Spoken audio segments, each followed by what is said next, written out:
Hello Internet! Yeah, well, things are piling up again, so I thought I'd give you a little update what is going on in the past few weeks and sort of new tools that came in and some things I did. So first of all, you can already see it lying down here. Is get this out of the way. Is the start of a quite complicated shooting board. We have this little angled plane down there where you plane right along, so you're always having a nice cut along your board. And then here's the template for the fence that we'll get on there and be pivoting around here, so you can set up all kinds of angles here. I hope that helps in the future to get some of the really steep angles for like making those Christmas stars, and yeah, tune up those joints a bit so they look a bit nicer. That's the thing that is going on here. And then let's get this out of the way.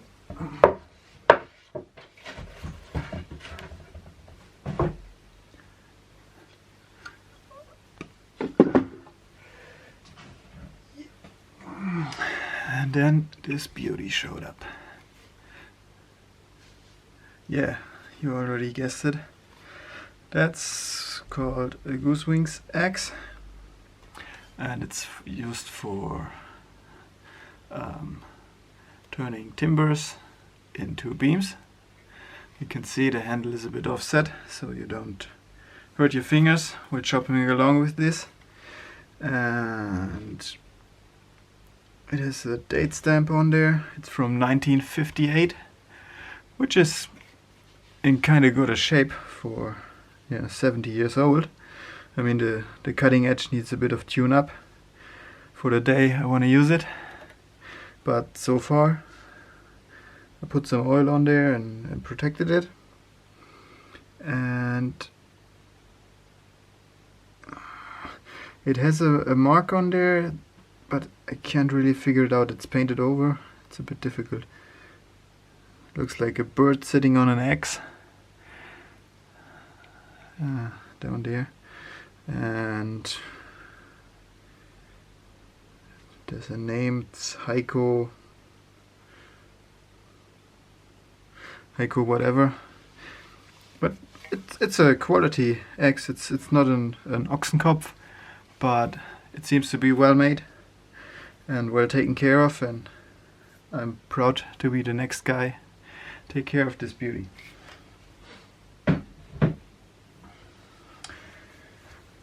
Then, to make some decorative parts, I set up a little scratch stock. Nothing too complicated. Little piece of saw blade in there. Little fence that is adjustable to some degree, and you can also move the blade along here, so you can get quite a big variety of measurements in there. I'm building some shelves, and I want to put some decorative beads along in there, which it didn't work out too good in the pine wood I got here, but it will be painted over, and I hope it's good. You have some decoration on there, and it's not just blank pieces of wood. I think it will work better in some sort of a hardwood that has not so big difference in the grain and the growth, but let's see.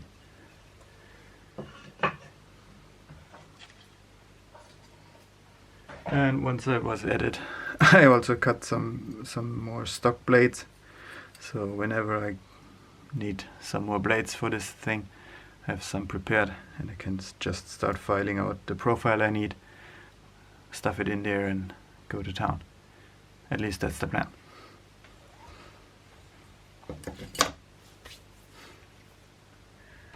Yep. Then last flea market, a wonderful set of straight cutting sheet metal pliers.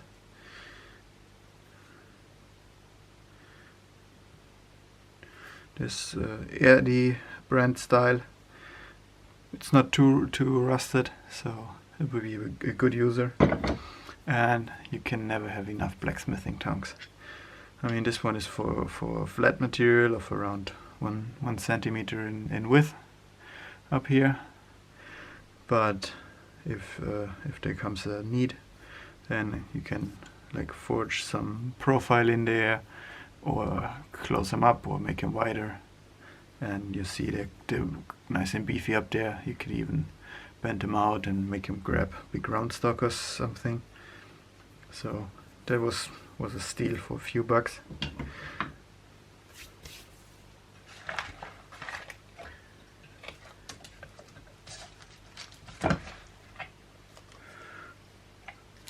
All the way from the Far East came a nice set of extra long drill bits, which, yeah, once in a while you need a deeper hole, or you need to drill past something that is in the way. So that was a good option to pick those up for fairly cheap, and for my purposes they will do. And I also got this cool little sanding block. You can like open it up, clamp some piece of sandpaper in there, tighten it, and then it's nice for sanding details. And this little corner up here gets into all the fine details, so that would be cool to have around.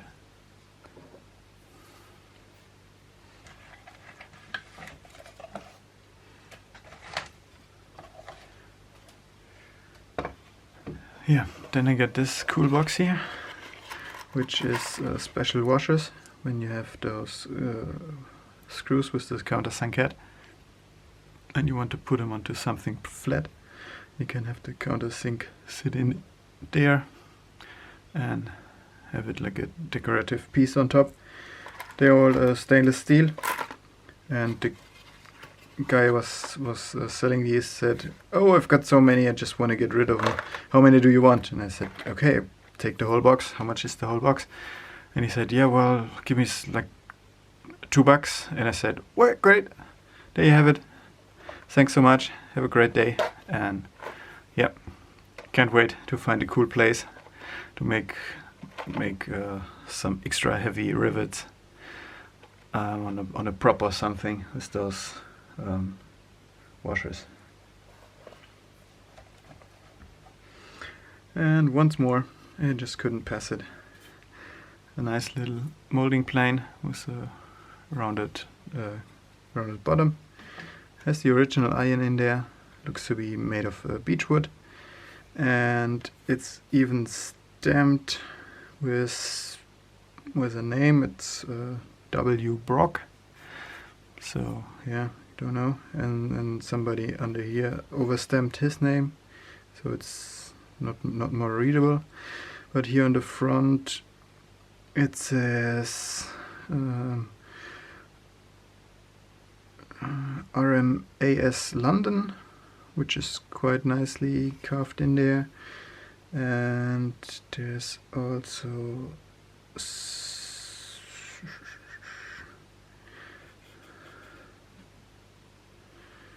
another name in there, so it got quite some history to it, and yeah, needs a little cleaning up. But the original wedge is there, the iron is there. It's not too bad, and for the $2 I picked it up for, that's a good deal, I guess, in my opinion. So happy to clean that up and put it into the collection for future use.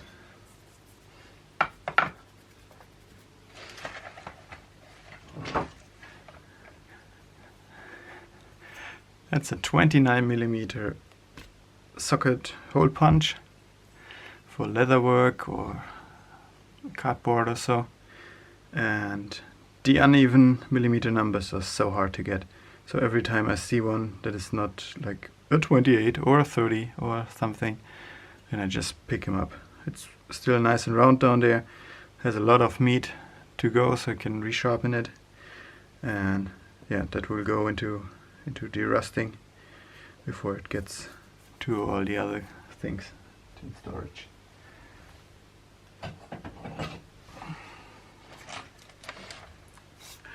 And then I was walking down the aisles and I saw this thing sticking out of one of the boxes.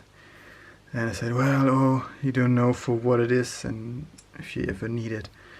But it looks really fantastic. I mean, it has this cool lights with the caps on there and this protected switches.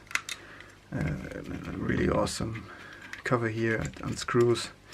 There's some sort of a connector under there.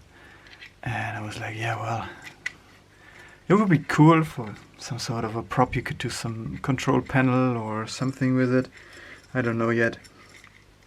And I said, yeah, I'll ask the guy for the price. And he said, well, it's useless to me. So if you have some use for it, just take it and I'll be happy it has a new home and someone who enjoys it. And I don't have to carry it home. So, yep, the cool box. Got a new home.